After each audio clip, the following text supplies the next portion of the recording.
Сегодня я планирую вообще много роликов записать, правда, не знаю во сколько, работы много.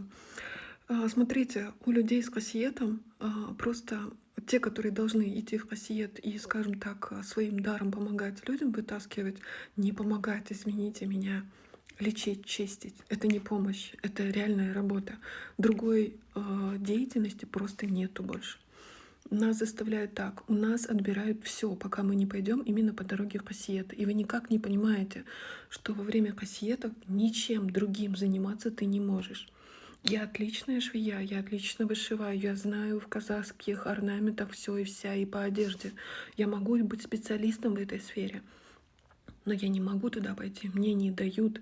Я должна, то есть ваши арактар же стоят и просят помочь, потому что вы, извините меня, глухие, слепые и еще косячите на каждом шагу, и отсюда получаете по шапке, а ваши арактар очень хотят, чтобы вы выжили.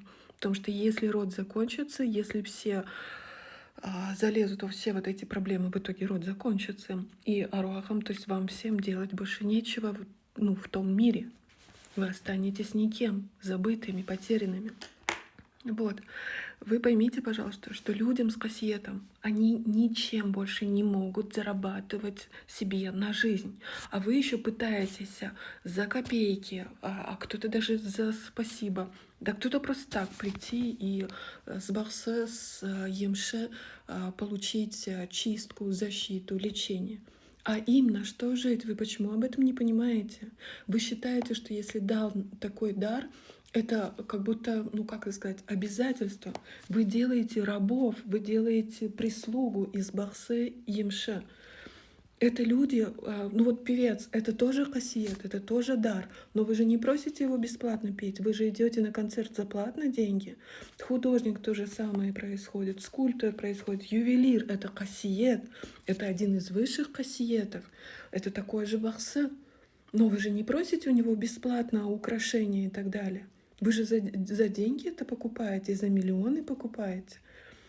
Бахсаимша то же самое. Только у него кассиет не в руках, то есть не такое выковывает что-то. Он руками своей энергией может пользоваться, он может видеть впереди, что вас ждет. Он может вам передать информацию, которую говорят духи, которую вы не слышите, не хотите в упор видеть. На что ему жить?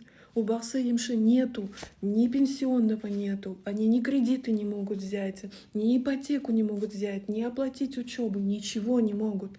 Единственное, что у них получается, только то, что вы принесете. И, пожалуйста, не надо плакаться, что мы называем вас клиентами, потому что так это и есть. Вы клиенты. Это работа.